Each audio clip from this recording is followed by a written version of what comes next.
In Indiana decides to pursue the death penalty, taxpayers often end up paying the bill. That could happen in Owen County, where the prosecutor is considering capital punishment for the man accused of raping and killing one-year-old Shaylin Ammerman. As Barbara Brozier reports, it puts counties in a difficult position where they have to consider emotions and budgets. This garden is Shaylin's garden. The small garden in the corner of Tamara Morgan's yard is filled with statues of angels, a reminder of the little angel she lost earlier this year. Shaylin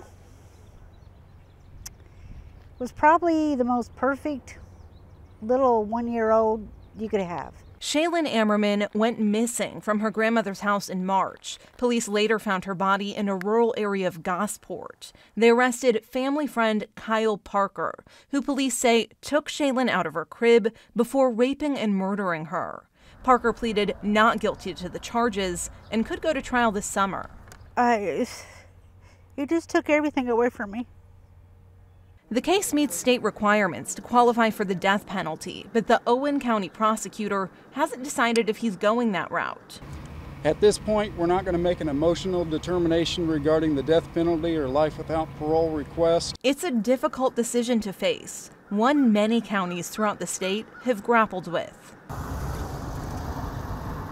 More than a decade ago, Park County experienced one of its worst crimes in decades. Chad Cottrell was convicted of killing his wife and two stepdaughters at their Rockville home. The graphic crime shocked the small town. I think the emotions were really high, and mainly because we're dealing with children here. Here's someone that apparently just decided one day that he was going to kill these two children, and that's what occurred. And so all of a sudden, all the people who have children, everybody who thought they were safe in Park County and comfortable, all of a sudden we're not safe and comfortable anymore. The prosecutor requested the death penalty in that case. According to a Legislative Services Agency report from 2014, death penalty cases cost, on average, 10 times more than life without parole cases. The state will reimburse counties for up to half of the costs, but counties must come up with the rest of the money. There was really no way that Park County could fund that out of their general fund. Our entire budget's between $10 and $12 million.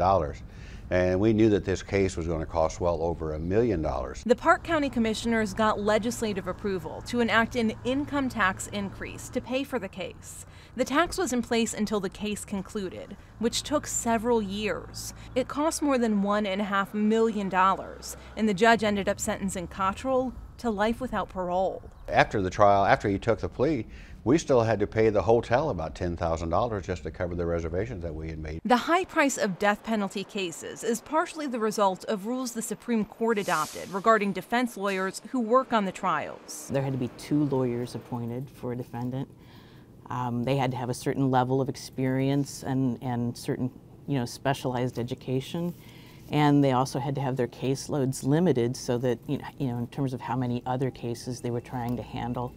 And they were paid at an hourly rate. Paula Seitz is the Assistant Executive Director of the Indiana Public Defenders Council and works with defense lawyers who take on those cases. She says the high costs are one reason the state's seen a significant drop in death penalty cases.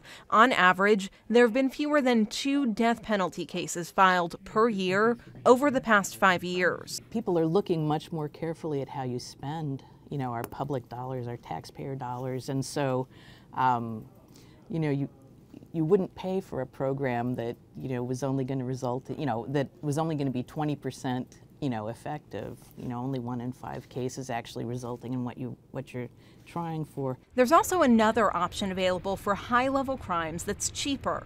In 1993, legislators passed a bill allowing prosecutors to seek a life without parole sentence. The concern probably 20 years ago was if this person who's committed this terrible crime doesn't get the death penalty, could they end up committing another crime at some point in the future if they just had a certain number of years and there's a possibility they would get parole. With life without parole, that's not a possibility, and so I think that's made it easier maybe to resolve some of these cases. Some argue the cost shouldn't be a factor in deciding how to prosecute cases like the one in Owen County, where the family of Shaylin is struggling to cope. On the outside, I may look strong, but on the inside, I'm not. I either go to bed crying or wake up crying or both. The family doesn't care what punishment the prosecutor pursues, because to them, it will never be enough. I mean, if they give him death, that's going to be easier than what we have to deal with. For Indiana News Desk, I'm Barbara Brozier. There's no specific deadline for the Owen County prosecutor to file paperwork requesting the death penalty, but he said he'll make the decision in the coming months. Kyle Parker could go to trial as early as August.